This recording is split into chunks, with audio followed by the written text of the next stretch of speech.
13장에 나와 있는 사랑에 대한 말씀을 함께 나누고 있습니다. 이제 한 달 반째 7주 동안 지금 전하고 있는데 특별히 13장의 4절 말씀을 가지고 한 달 동안 한 달째 말씀을 나누고 있습니다. 사랑은 이런 거다 두 가지 말하고 사랑은 이런 거 아니다 세 가지 이야기하면서 4절이 지금 가지고 한 달 동안 씨름하고 있는데 혹시 암송이 가능할까요? 사랑은 오래 참고 사랑은 온유하며 사랑은 아니고 시기하지 아니하며 사랑은 자랑하지 아니하며 교만하지 아니하며.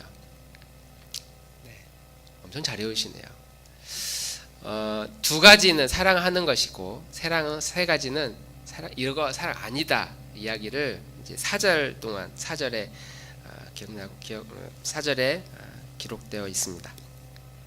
복습 한번 해보면 사랑은 오래 참고 해서 여러 가지 우리가 사랑에 대한 개념을 배우는 것 자체가 큰 의미는 아니지만 사랑하는 게 중요하니까.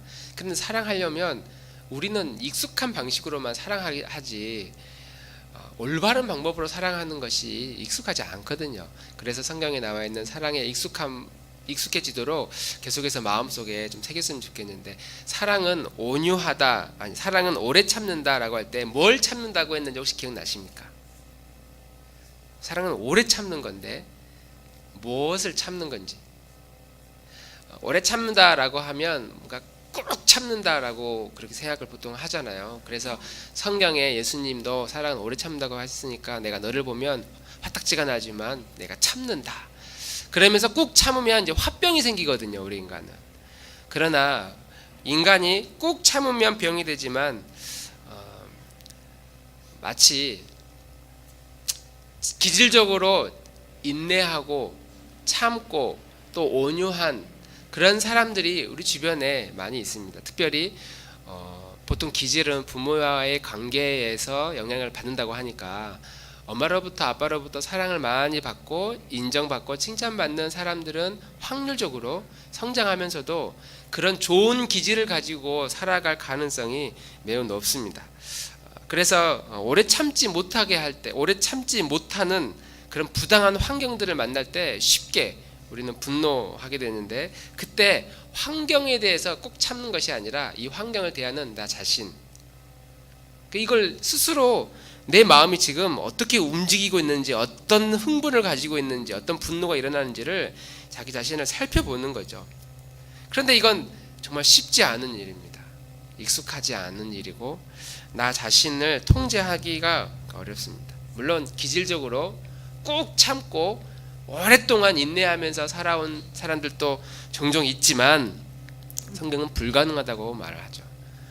그래서 사도 바울이 이야기하기를 인간이 할 수 있는 만큼의 인내 말고, 오래 참는 것 말고 하나님이 주시는 인내하심이 따로 있다. 그래서 하나님이 주시는 아가페의 사랑, 그 통제할 수 있는 마음, 그 마음은 하나님만이 가져다 준다라고 우리가 이해할 수 있겠죠. 그래서 하나님과의 관계에서 오는 하나님이 부어주시는 인내와 오래 참음의 삶이 우리에게 필요하다. 그래야만이 내 마음을 통제할 수 있다. 분노하는, 불타오르는, 뜨거운, 아니면은 폭발하는 우리의 감정을 통제할 수 있다. 그 통제는 하나님만이 할 수 있다. 우리가 첫 번째로 이렇게 말씀드렸고, 두 번째 사랑은 온유하다. 온유는 영어로 kind, 친절하다. 이 온유함도 기질적으로 기질적으로 부드럽고 또 따뜻한 그런 사람들이 주변에 많이 있습니다. 그리고 이런 기질적으로 온유한 사람들은 성경을 읽으면서 사랑은 온유하다고 그러니까 나는 다른 건 못하는데 이런 건 잘해. 나는 화를 잘 안 내. 나는 오래 참을 수도 있지만 나는 사람들을 불편하게 하지 않아. 이런 사람들이 주변에 많이 있습니다. 그러나 성경은 부모에게서 좋은 가정 환경에서 자라서 나타나는 어떤 온유함이나 아니면 처세술, 인간관계를 위해서 내가 온유하지 않으면 불이익을 받거나 사람들에게 비난을 받기 때문에 학습된 이런 온유함이 아니라, 이런 온유함도 하나님의 성품의 영향을 받아서 찾아오는 그런 온유함이다. 그러니까 부모와 좋은 관계를 맺으면 기질적으로 부드러워지는 온유한 사람이 되는 것처럼, 좋은 인품을 갖게 되는 것처럼, 하나님의 성품에 끊임없이 노출된 사람, 뭐 하나님으로부터 용서를 많이 받은 사람, 하나님으로부터 돌봄을 많이 받은 사람, 하나님으로부터 위로를 많이 받은 사람, 이런 사람들은 확실히 다른 사람에게 대할 때, 혹은 나 자신에게 대할 때도 관대하게 대할 수 있다라고 하는 것이죠. 세 번째, 사랑은 시기하지 않는다라고 하는데, 이제 시기함은 비교하는 것에서부터 시작한다고 그랬죠. 그리고 비교는 마귀의 미끼라고도 그렇게 설명을 드렸습니다. 한번 따라해 보겠습니다. 마귀의 미끼다, 마귀의 떡밥이다. 그러니까 마귀가 끊임없이 우리들에게 이 미끼를 던집니다. 나는 가만히 있는데 그냥 나는 아무도 뭐 신경도 안 쓰며 살고 있는데, 내 옆집 아줌마가 더 넓은 평수로 이제 이사를 가거나, 아니면 똑같이 사업을 시작했는데 내가 알고 있는 그 사람의 비즈니스가 막 2배, 3배 해서 매출이 뭐 몇 억이 뜨고 몇십억이 뜨는 큰 사업장으로 확정됐다. 나는 가만히 있는데 내 옆에 사람들이 그렇게 좋은, 내 옆에 친구들이 좋은 대학을 가고 뭐 취업을 하고, 사촌이 땅을 사고, 이런 일들이 내 주변에 막 일어나는 겁니다. 그러니까 이런 미끼들을 내가 덥석 물지 않고 그냥 그것을 어떻게 소화할 수 있느냐. 나는 가만히 있는데 끊임없이 내 옆에서 막 일어나 부추기고 내 마음을 막 요동하고 불안하게 만들 때, 그럴 때 이 시기심이 우리 안에 싹틀 수 있는데, 이 시기심을 어떻게 극복하느냐. 내가 다른 사람을 바라보는 그런 관점, 그리고 내가 나 자신을 바라보는 그런 관점이 아니라 하나님이 나를 어떻게 바라보고 계시는가. 하나님이 나라는 사람을 이 땅에 보내시고 지금까지 인도해 주시고 나를 살게 하셨는데, 하나님은 나를 어떤 식으로 여기시는가. 과연 하나님도 나를 보잘것없는 것으로, 별 볼 일 없는 사람으로, 남들은 잘 됐는데 그래 나는 그냥 요 모양 요 꼴로 나는 요렇게 살지, 그렇게 나를 바라보시는가. 결코 그렇지 않다는 것이죠. 우리 주님은 잘생기든 그렇지 않든, 많은 것을 가졌든 가지지 못했든, 지식이 많이 있든 말이 우둔하든 건강하든 몸이 늘 아프든 상관없이 우리 하나님은 늘 우리를 귀한 존재로, 사랑하는 존재로, 존귀한 존재로 우리를 바라보신다. 그런 관점으로, 하나님이 나를 바라보는 관점으로 나도 보고, 하나님이 나를 바라보는 관점으로 내 사람, 내 이웃들도 바라보면, 사촌이 땅을 사든 집을 넓혀가든 축복해 줄 일이죠. 귀한 일입니다. 시기하지 않는 것, 그래서 우리 모두가 귀한 존재, 그런 공동체가 되기를 주님의 이름으로 축원합니다. 할렐루야. 우리 옆에 사람 한 분씩 이렇게 쓱쓱 한번 보십시다. 귀하신 분, 오늘 귀하신 분 오셨습니다. 인사 한번 하겠습니다. 시작. 귀하신 분 오셨습니다. 네. 어색하시죠? 네, 좀 어색합니다. 마지막으로 사랑은 자랑하지 않는다라고 했는데, 이 자랑도 마귀가 던지는 이 밑밥, 이 떡밥에 우리가 얼마나 쉽게 노출되느냐. 자랑하는 건 죄가 아니라고 지난주에도 말씀드렸어요. 그럼 뭐가 죄로? 나에게 있는 거 그대로 사람들에게 전하는 거, 뭐가 이게 나쁜 게 되겠습니까? 근데 문제는 소유권을 누가 가지고 있느냐, 누구의 소유권이라고 지금 생각하며 말하고 있느냐. 내 옆에 사람이 땅을 샀어요. 그런데 그 사람이 얼마나 하나님을 사랑하는지, 하나님의 사람인지를 우리가 잘 알아요. 그러면 그 사람이 땅을 사서 많은 돈을 벌게 되었을 때 그 돈의 소유가 결국 하나님의 것이라는 것을 우리가 안다면 축복해 줄 일이죠. 근데 저 사람이 땅을 샀는데 저 사람은 자기만 잘 먹고 잘 사람이다. 그러면 우리 마음속에 벌써 비교하는 마음, 시기하는 마음이 들기 마련이고, 그런 사람들이 자랑할 때는 그런 자랑을 별로 듣고 싶지 않은 그런 마음이 우리 안에 생깁니다. 내가 하나님의 사람이고 하나님의 사랑을 많이 받고, 내가 아무리 돈을 많이 벌어도 나 혼자 잘 먹고 잘 살지 않는다는 사실을 나뿐만 아니라 내 이웃들이 다 알고 있어요.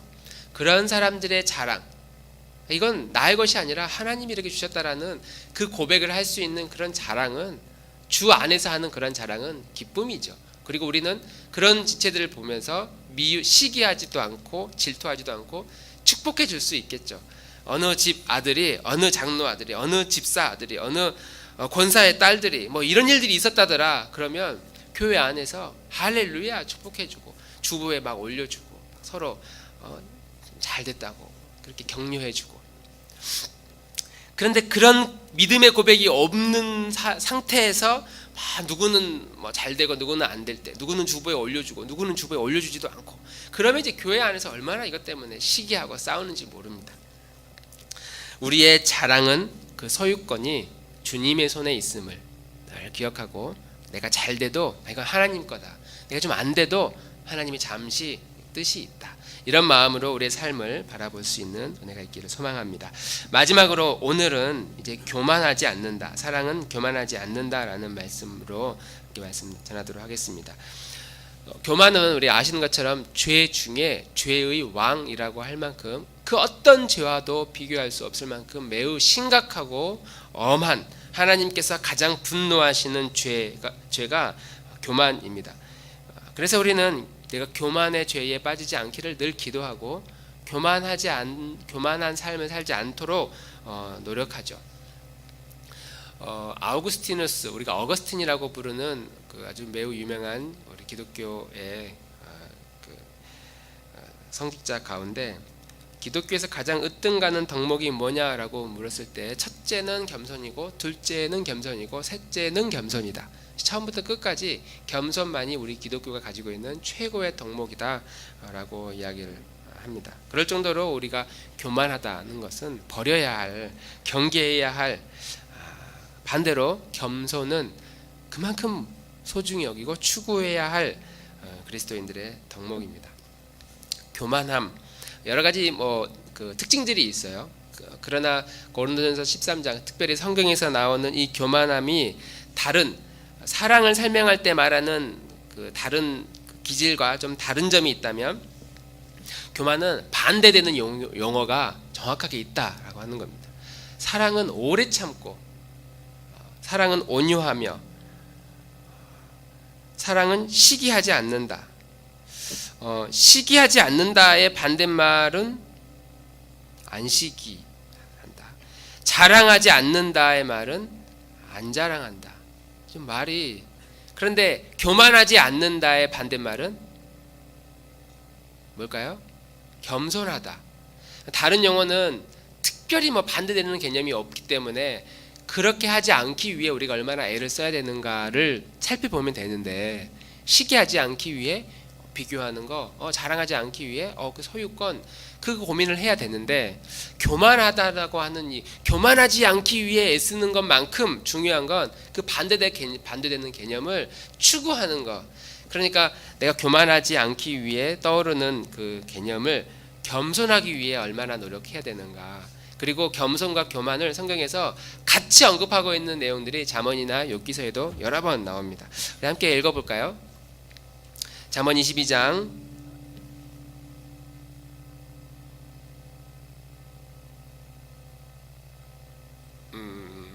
11장입니다. 잠언 11장 2절, 교만이 오면, 시작.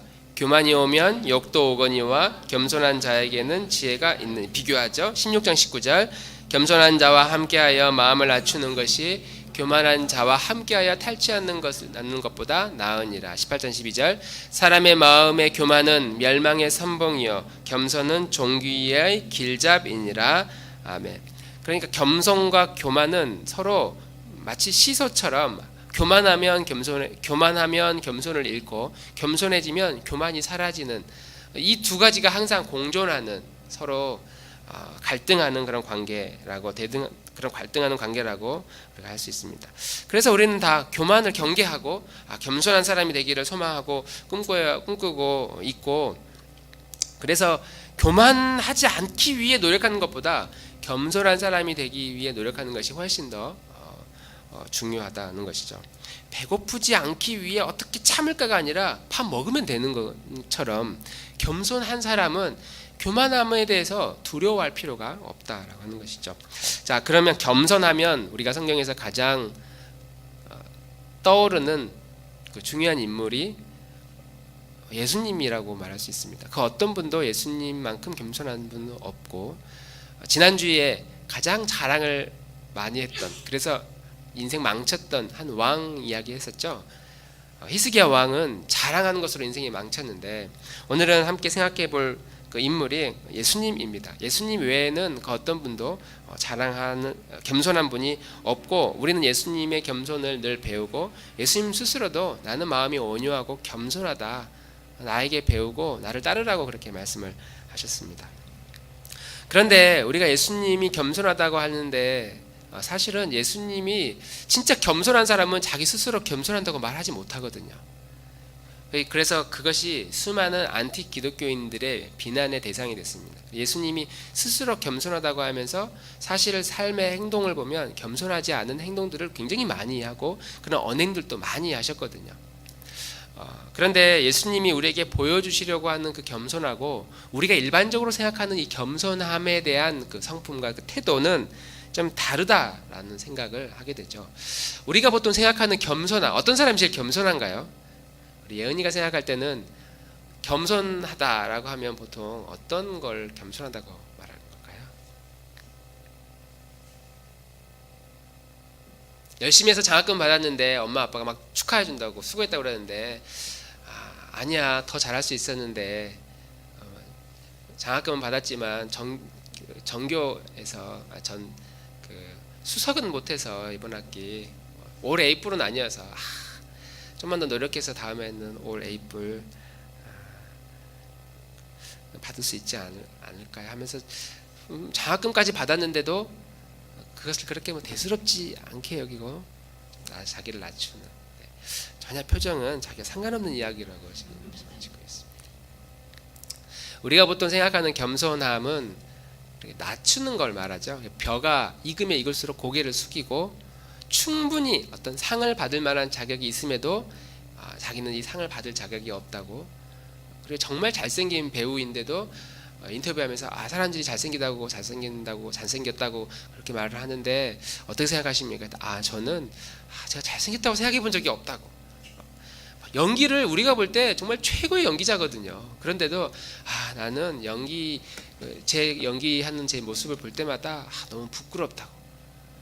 정말 우리가 봐도 최고의 연기, 이모 연기자, 송모 연기자, 이런 분들의 연기를 보면 막 감탄하거든요. 근데 그런 분들의 연기를 보면서 그 연기자들이 스스로 나는 대학에서 연기를 제대로 배운 것도 아니고 그냥 어깨너머로 배워가지고 아직도 부족하다고. 그러면 저런 연기도 잘하는데 겸손하기까지 하다면서 그런 사람들을 한 번 더 주목하게 되거든요. 큰 업적을 남겨도 자기가 이 업적을 받을 만한 이룰 만한 그런 자격이 없는 것 같다고 그렇게 말하는 것, 이런 왠지 겸손한 사람은 실력은 일단 기본적으로 있어야 될 것 같고, 그 실력이 있는 사람이 자기의 이 실력을 좀 부정하고 좀 낮추는 것, 또 사람들이 물어보면 그렇게 이야기를 해주는 것으로 우리는 좀 겸손하다, 겸손한 태도를 가지고 있다, 이렇게 생각을 합니다. 사실은 좀 인간관계를 잘하거나 좀 처세술을 잘하는 감각 있는 사람들은 알거든요. 내가 이 상황에서 내가 이런 업적을 이뤘다는 것을 이렇게 직설적으로 드러내는 것과 제가 사실은 어떻게 하다 보니까 이런 상까지 받게 되었습니다, 이렇게 말하는 것은 좀 감각 있는 사람들은 알거든요. 내가 이 상황에서 이런 멘트를 알려줘야 사람들이 나를 비난하지 않고 나를 더 좋아하게 된다. 만약에 연기자가 아니면 사업가가 또 큰 돈을 벌었는데 돈 버는 거 쉬워요, 막 그러면 얼마나 사람들이 밥맛이라고 비난합니까? 그런데 어떻게 하다 보니까 저 말고도 노력하는 사람들이 많이 있는데 어떻게 하다 보니 이렇게 여기까지 왔습니다, 이렇게 말하면 저 사람 진짜 실력 있나 보다, 우리 이렇게 생각하거든요. 그리고 그것을 염두하고 돈 버는 거 쉬워요, 이런 말 쉽게 하지 않습니다. 교만하다고 사람들이 욕하는 것을 알기 때문에 우리는 매사에 겸손하고 또 말과 행동을 조심합니다. 그래서 우리가 보통 겸손하다고 하는 연예인들이나 아니면 좀 유명한 그런 사람들을 보면 성품 자체가 화를 잘 안 내고 기자들 앞에서는 절대 표정 관리 함부로 하지 않습니다. 친절하기도 하고 또 매사에 사람들에게 봉사도 많이 한 거죠. 우리가 보통 생각하는 겸손하다라고 하면 우리 자신이 가지고 있는 어떤 성품이나 드러내 보여지는 어떤 인격, 이런 모습에서 인품과 관련되어 있는 성격을 우리는 겸손이다, 겸손한 모습이다 이렇게 생각하는 경우가 많이 있죠. 그리고 그렇게 행동하면 일단 사람들이 좋아해줘요. 적이 별로 없고 저분한테 가서 뭐 고민을 상담해도 저 사람은 우리를 도와줄 거라고, 저 사람은 내 마음을 상하지 않게 해주는 사람이라고 하면서 뭐 인기도 많고 사람들이 좋아해 줍니다. 그런데 예수님의 겸손함은 우리가 일반적으로 생각하는 이런 좀 자기를 낮추고 조심스럽게 행동하고 상대방의 마음 상하지 않도록 배려해주는 이런 겸손과 거리가 좀 먼 겸손을 가지고 있는 분이다라고 하는 것이죠. 예수님께서 대표적으로 예루살렘 성전에 올라가셨는데 그 성전 안에 막 장사하는 장사꾼들이 엄청나게 많이 있었어요. 그래서 그걸 보면서 우리 같으면 겸손한 사람이라면 가가지고 아니 어쩌다가 얼마나 어려우셨으면 성전 안에까지 와서 이렇게 장사를 하시느냐고, 율법에 보니까 이건 아닌 것 같다고 하면서 상 조심 들어가지고 엎어뜨리면 이제 기분 나쁘니까 조심히 엎어가지고 바깥에 사 빼놓고 막 짐승들 막 똥 싸고 있고 막 소리 지르고 냄새나고 그러니까 짐승들이 와이 하면서 막 회초리로 때리면 막 흥분하잖아요. 그러니까 워이 워이 하면서 바깥으로 나가라고 하면서 막 소리를 질러서 이렇게 바깥으로 나가도록, 그래서 장사하는 사람들 마음 안 상하도록, 돈 바꾸는 사람들 기분 안 나쁘도록, 옆에서 뒷짐지고 이렇게 지켜보고 있는 바리새인들, 대제사장들, 그 사람들 마음 건드리지 않도록 따로 상담해가지고 여기서 하는 건 율법에 보니까 좀 이렇게 아닌 것 같지 않습니까? 좀 나가가지고 바깥에서 하는 게 맞다고 저는 생각됐는데 어떠신지요? 하면서 마음을 좀 잘 추스려가면서 이야기하면 얼마나 좋습니까? 예수님은 안 그러셨거든요. 가자마자 이 분노하면서 상 다 엎어버리고 이 돈 내 돈 막 섞어버리게, 장사하는 사람들 민감하잖아요. 그 돈 문제 막 쌓아놨는데 그거 엎어버리고 막 짐승들 막 채찍으로 때려쳐가지고 막 다 뛰어다니게 만들고 난장판을 만들어 버리신 분이 예수님이셨다라고 하는 것입니다.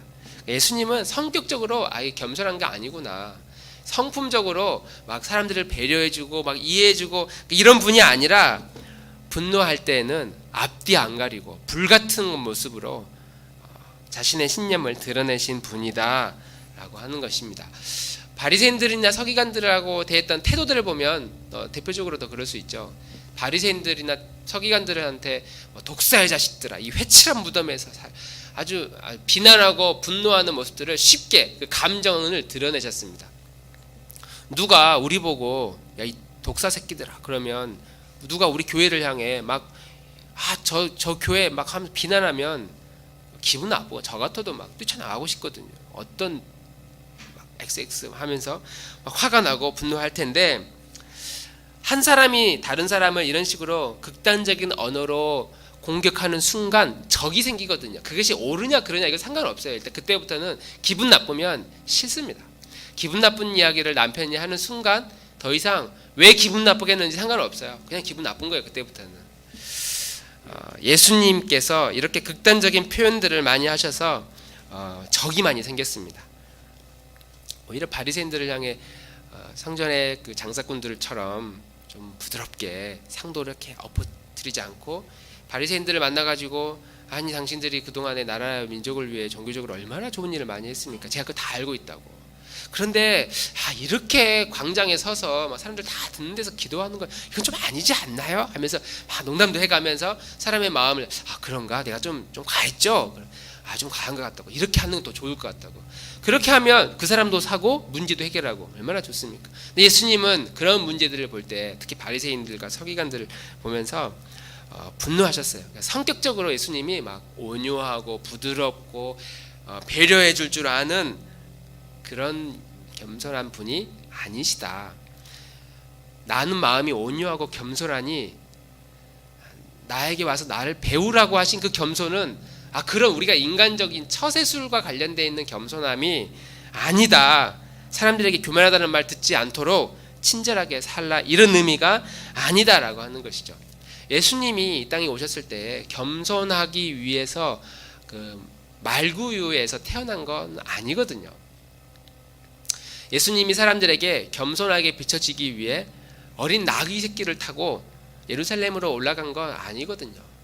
예수님이 사람들에게 볼 때 더 낮은 자리, 더 겸손한 모습으로 비춰지기 위해서 십자가를 진 게 아니라, 예수님은 삶 자체가 그렇게 겸손한 그 자리를 향하여 끊임없이 내려가신 분. 그러니까 예수님은 삶 자체가 낮은 자리를 지향하는 분이 바로 예수님이셨다라고 하는 겁니다. 거꾸로 생각해 보면 우리가 겸손해지기 위해서 저 그렇지 않아요 라고 자기를 낮추지만 그 낮춤을 사람들이 알아주지 않을 때 우리의 마음에 어떤 마음이 듭니까? 예를 들면 우리가 토요일날 청소를 막 했어요. 우리 간사님이 본당 청소를, 우리 인지사님이 본당 청소를 열심히 했어요. 매주마다 이렇게 막 진공청소기로 막 쓸고 닦고 먼지 하나 없도록. 우리 청소 그렇게 하시죠? 매주? 어쨌든 깨끗하게 딱 했어요. 다음날 와서 보니까 먼지도 없고 공기가 너무 맑아 화창해. 그래서 누가 했냐고 그러니까 잘 모르는 분이 이거 간사님이 하셨다고, 최수기 간사님이 청소 이렇게 하셨다. 그러니까 간사님한테 가가지고 청소 언제 이렇게 깨끗하게 할 수 있냐고, 냄새 하나도 안 나고 막 향기가 예배당에 향기가 가득하다고 그러면 간사님이 좀 청소를 안 한 건 아니거든요. 한 번 한 적이 있으니까 그때를 말하나 하면서 그냥 뭐 청소 그냥 했다고 그걸 가만히 있었는데 옆에서 인집사님이 청소 내가 했는데 왜 저 집사님 저 간사님 했다고 그러지? 하고 할 때 마음이, 예를 들어서 마음이 좀 내가 했는데 왜 그러지? 하면서 마음이 좀 싸할 수 있거든요.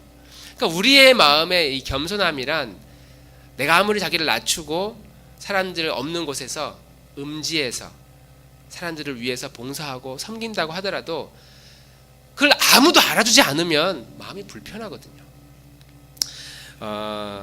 예수님이 가지고 계셨던 이 겸손함은 으뜸이 되고자 사람들에게 알려지고자 하는 그런 겸손함이 아니라 실제로 낮은 자리를 끊임없이 향해서 나아가는 그런 삶이셨다. 그런 겸손함의 모습이셨다. 그러니까 배우기가 굉장히 어렵죠. 우리가 이런 겸손함의 삶을 살기란 정말 어려운 겸손함입니다. 우리 성경 한번 읽겠습니다. 마태복음 20장 27절. 없네요. 제가 읽겠습니다. 20장 27절. 너희 중에 누구든지 으뜸이 되고자 하는 자는 너희의 종이 되어야 하리라. 20장 28절. 인자가 온 것은 섬김을 받으려 함이 아니요 도리어 섬기려 하고 자기 목숨을 많은 사람의 대속물로 주려 함이니라. 23장 11절. 너희 중에 큰 자는 너희를 섬기는 자가 되고 자가 되어야 하리라. 누구든지 자기를 높이는 자는 낮아지고 누구든지 자기를 낮추는 자는 높아지리라. 우리는 이 말씀을 읽으면서 뭘 염두하냐면 내가 나를 낮추면 높아지는구나 하면서 우리의 염두 가운데 높아질 것을 염두하고 낮아지는 것을 추구합니다. 만약에 유명한 영화배우가 제가 아직 배울 게 많이 있습니다 라고 이렇게 이야기를 했는데 어떤 사람이 댓글로 그래 너는 좀 배울 게 더 많은 것 같다, 아직도 멀었다 이렇게 이야기하면 이 사람 어떻게 내 마음을 이렇게 잘 알지? 그렇게 생각하지 않거든요. 자, 너는 얼마나 잘났냐 하면서 굉장히 불쾌해합니다. 이 우리 사람의 마음이, 나를 낮추면 사람들이 맞아 너는 저 공부 못해요. 그래 너 공부 못해. 저는 아직 좀 똑똑하지 못해요. 그래 넌 멍청한 거 내가 알아. 이런 식으로 말하면 맞는 말이지만 기분 나쁘거든요. 그러니까 우리 자신을 낮추려고 할 때 우리의 마음 가운데 그래도 상대방이 나를 좀 알아주고 높여주겠지라는 것을 기대하면서 우리는 겸손함의 태도들을 추구한다라고 말하는 것이죠. 그러나 예수님은 사람들이 내가 이렇게 낮아질 때 날 높여주겠지. 내가 말구 위에 태어나면 와 예수님 어떻게 말구에 냄새나는 이런 곳에서 태어나셨을까? 하나님의 아들이 인간의 모습으로 오는 것도 대단한데 어떻게 이렇게 오셨을까? 그런 걸 기대하고 마곡간에 태어난 것이 아니라는 것이죠. 예수님 자체는 저기 부잣집 재벌 2세로 태어나시든지 아니면 중산층으로 태어나시든지 아니면 선진국 미국에서 태어나든지 아프리카에서 태어나든지 어떤 나라에서 태어나든지 하나님께서 이 땅에 인간의 모습으로 오신 것 자체는 이미 겸손함의 모습으로 오신 것이지 굳이 마국간에서 태어났다고 해서 예수님이 막 겸손하신 분이다 그런 거 아니거든요. 예수님의 삶은 낮아지는 것 자체를 향해 끊임없이 나아가고 있는 분이시다라고 우리는 알 수 있습니다. 예수님의 방향이, 인생의 방향이 그렇게 낮은 자리로 나아가서 그 낮은 자리의 정점이 죽는 겁니다. 그것도 비참하게 십자가 위에서 죽는 것이고 내가 이렇게 꾹 참으면 예수님이 나를 살려주시겠지라는 것을 염두하고 기대하는 것이 아니라 그건 다 하나님 손에 맡겼고 나는 하나님이 명령하신 것처럼 인간을 위해 생명을 바쳐 인간들이 나아가야 할 그 진리의 삶을 나는 실제로 살아내는 것이 내 소명이다 라는 마음으로 이 땅에 낮은 자리에서 자기를 타고 십자가에서 끊임없이 낮은 자리에서 우리를 위해 희생을 당하셨다라고 하는 겁니다. 뭐 요즘은 남편들도 집안 청소 많이 하잖아요. 집안 청소를 열심히 이제 하다가 이제 오늘 이제 겸손함 설교를 열심히 듣고 내가 좀 나를 좀 낮춰야 되는구나. 이제 설교 시간에 좀 졸았는지 좀 그래 내가 그렇게 좀 먼저 배려해주고 양보해주면 겸손하면 그래 하나님이 높여주시고 또 상대방도 높여주신데 설교를 좋은 거죠. 그래서 집에 가서 어느 날 청소를 이제 하기 시작했습니다. 내가 청소를 좀 해서 아이들이 볼 때 밥도 좀 하고 빨래도 하고 좀 깨끗하게 치워야지. 딱 깨끗하게 쫙 치워놓고 있는데 이제 아이들이랑 아내가 이제 밖에 나갔다가 딱 들어왔는데 집안 청소가 완전 삐까뻔쩍하게 돼 있는 겁니다. 정리정돈 완전 칼같이 각 잡아가지고 다 세워놓고 싱크대에 그 음식물 쓰레기 있는 그 통까지 완전히 그 번쩍번쩍할 정도로 향기가 날 정도로 깨끗한 겁니다. 아내가 딱 보더니 아니 어떻게 청소했냐고 아니 어떻게 청소를 할 생각을 다 했냐고 그러면서 싱크대 이것 좀 보라고 그릇 좀 보라고 하면서 막 너무너무 수고했다고 빨래까지 다 해낸다고 수고했다고 하면서 쉬라고 내가 어깨 좀 주물러 주겠다고 하면서 막 이제 그런 거를 우리는 이제 보통 좀 마음속에 약간 염두하면서 청소를 하거든요. 남자분들은 아닌가요? 저희 집안 이야기를 하는 건 절대 아닙니다. 좀 열심히 해놓으면 와서 깨끗하다 이렇게 말 한마디라도 해줄 걸 좀 기대하면서 막 청소해놓거든요. 근데 와가지고 딱 보니까 청소했네 그러더니 근데 이불 여기다 두면 어떡해? 이거 접시 고춧가루 아직도 묻어있잖아 막 그러면 열심히 했다가 저희 집 이야기 절대 아닙니다. 열심히 했다가 다음에 하나 봐라 막 이런 마음 좀 들거든요. 내가 뭔가를 열심히 희생하고 좀 나를 낮추고 이거 내가 할 일은 아니지만 내가 좀 해야지라는 마음을 갖고 했을 때 상대방이 좀 알아주는 마음, 알아주기를 약간 좀 기대하는 마음으로 우리는 일을 한다는 거죠. 근데 그걸 알아주지 않을 때 우리 마음에 즉각적으로 내가 이거 하나 봐라. 다시는 내가 하지 않는다. 이런 생각을 갖게 됩니다. 우리가 가지고 있는 이 겸손함이라고 하는 것은 내가 이렇게 했을 때 누군가를 좀 알아줬으면 상대방이 인정해줬으면 주목받고 싶어하는 그런 마음이 있다는 것이죠. 예수님이 가지고 있었던 겸손함과는 차원이 다른 겸손함이다라고 하는 겁니다. 예수님은 그냥 낮아지는 삶 자체를 기뻐하고 즐거워하는 겁니다. 내가 아기로 마구간에서 태어나서 냄새 나지만 언젠가 참다 보면 하나님 나를 하늘 보좌 하늘의 영광의 자리로 나를 높여주실 거야. 그때까지만 꼭 참지.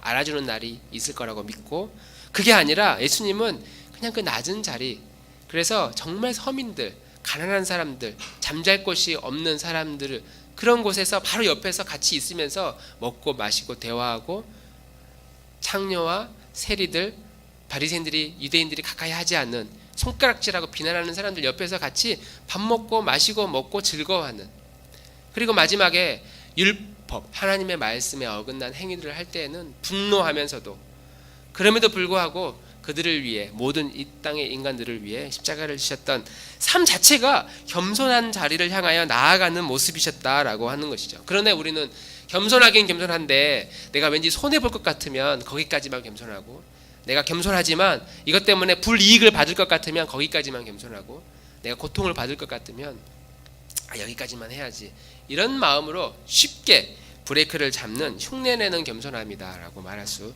있습니다. 그래서 우리는 만약 우리가 이 단계를 뛰어넘어서 내가 겸손한 자리로 나아갔는데 누가 알아주지 않았어요.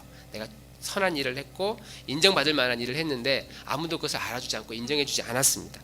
그럴 때 그런 이 알아주지 않았을 때에 우리의 마음을 어떻게 통제하느냐. 예수님은 아무도 알아주지 않고 십자가에 지셨을 때 얼마나 외로우셨을까. 예수님을 다 버리고 도망갔던 제자들 그들을 바라보면서 예수님 마음은 어떠셨을까. 우리가 겸손해지려고 할 때 만나는 고통과 아픔 그 순간에 예수님이 당하셨던 아픔과 고통을 우리가 경험할 수 있고 내가 겸손하기 위해서 손해를 볼 때마다 주님은 얼마나 손해를 많이 보셨고 억울한 일을 당하셨을까. 내가 겸손해지기 위해서 불편한 삶을 끊임없이 만날 때마다 주님은 얼마나 이 땅에서 불편한 삶을 사셨을까? 예수님이 그 겸손하시는 그 자리를 향해 나아가는 삶을 통해 경험했던 그 경험들을 우리도 겸손함을 통해서 예수님의 그 경험함을 끊임없이 배우게 된다라고 하는 것이죠. 한번 우리가 일주일 동안 생활하면서 스스로에게 물어봅시다. 내가 어떤 억울한 일 당할 때, 사람들이 나를 알아주지 않을 때, 화가 날 때 스스로에게 물어보는 거예요. 너 뭐가 그렇게 억울하니? 너 뭐가 그렇게 화가 나니? 너 뭐가 그렇게 스스로에게 억울하다고 그렇게 이야기를 하니? 만약 우리가 그런 자리에서 예수님이 가셨던 그 낮은 자리의 방향, 그 방향으로 가셨던 그 태도를 우리가 배울 수만 있다면 내가 살아가면서 좀 억울하고 좀 뒤처진 것 같고 좀 나를 화나게 만드는, 나를 손해보게 만드는 모든 환경, 내가 좀 겸손해지려고 애쓰는 가운데 당하는 부당한 환경들, 그래서 오래 참지 못하게 하는 이런 환경들을, 그런 환경들 가운데서도 예수님의 이러한 모습들을 우리가 묵상할 수 있다면 나에게 부족한 것이 무엇인지, 나에게 그리스도의 사랑이 얼마나 필요한 것인지, 주님의 사랑과 주님의 은혜가 얼마나 필요한 것인지를 우리는 알게 된다라고 하는 것입니다. 우리가 교만하지 않고 겸손한 그 모습 가운데 우리가 추구해야 될 것은 결국 그리스도의 사랑이고, 아무 조건 없이 우리를 사랑해 주시는 그 아가페의 그 사랑이다. 그래서 그 사랑은 교만하지 않는다. 그 사랑은 겸손하다. 그 사랑은 사람들에게 인정받지 않아도 오케이, 하나님만이 알아주시면 그것만으로 충분합니다라고 하는, 이런 진짜 내 삶이 낮은 자리를 향하여 나아가고 사람들을 배려해주고 사람들을 섬길 줄 아는, 아무 인정이 없어도 아무 상관없는, 왜냐하면 나는 주님의 기쁨인 사람, 하나님의 사랑을 받는 그런 사람이기 때문에 내가 이 자리에 있는 것이 늘 기쁨입니다 라고 고백할 수 있는 그 고백이 저와 우리 나들목 교우들에게 있기를 주님의 이름으로 축원합니다. 우리 함께 찬양하고 같이 기도하면 좋겠습니다.